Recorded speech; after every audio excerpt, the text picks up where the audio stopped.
Hello my lovely friends, welcome back to my channel সাজের সংসার। আর সাজের সংসারের একটা নতুন ভিডিওতে তোমাদের সবাইকে অনেক অনেক স্বাগত। বন্ধুরা, আমি জানি যে বিগত কয়েক মাস ধরে আমি কোনো ভিডিও তোমাদেরকে দিতে পারিনি। তার কারণ হচ্ছে আমি খুব প্রবলেমের মধ্যে ছিলাম, যার জন্য ভিডিও দিতে পারিনি। কিন্তু আশা করছি এখন থেকে একটু একটু করে ভিডিও তোমাদের সাথে রোজ শেয়ার করব। তো আমি মনে করলাম যে যেহেতু আমার বাড়িতে গণেশ চতুর্থীর ছোটো করে পুজো হয়, তাই ভাবলাম যে এই সময়টাই ব্লগটা শুরু করার জন্য একদম খুব ভালো সময়।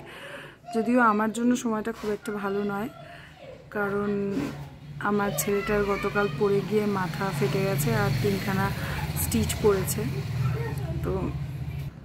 তো সেই জন্য মন মেজাজ একদমই ভালো না। তবে পুজো তো আনন্দের সাথেই করা উচিত, তাই পুজোর আজকে হলো গণেশ চতুর্থীর আগের দিন। তো আমি আজকের থেকেই আমার ব্লগটা শুরু করছি। তাই চলো, আমাদের বাড়িতে ছোটোখাটো কিছু ডেকোরেশন হচ্ছে, কেমন কি হচ্ছে না হচ্ছে পুরোটা তোমাদের সাথে শেয়ার করছি। দেখো কেমন লাগে, ব্লগটা জানিও। তো চলো ব্লগটা শুরু করা যাক। তো চলো, এই যে এখানে আমাদের ডেকোরেশনটা হচ্ছে এরকম কিছুটা। এই যে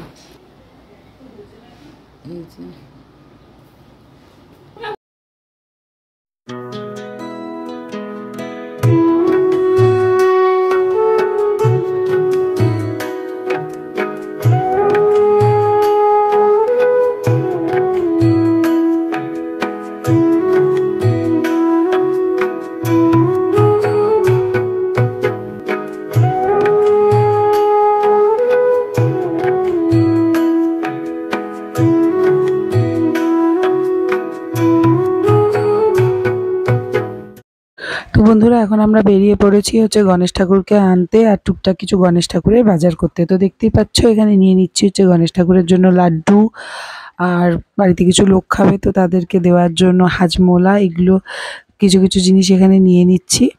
আর নিয়ে টিয়ে ফল বাজারে চলে আসলাম। আর এই দেখো, এখান থেকে নিয়ে নিচ্ছি শশা, আরও ফল ফুল টুকটাক বাজার টাজার, এগুলো এখান থেকে করছিলাম। ফুলের মালাগুলো যে কি অদ্ভুত, কিন্তু ভীষণ দাম চাইছিল জানো তো। মানে ওই দিন এক একটা ফুলের মালা 400 টাকা, এবং দুবার যে মালাগুলো না, ওগুলো 700 টাকা 1100 টাকা পর্যন্ত চাইছিল। তো যাই হোক, বাজার টাজার কমপ্লিট করে চলো এবার যাওয়া যাক ঠাকুর আনতে।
কুশীলদমন, ঈশ্বর সদস্য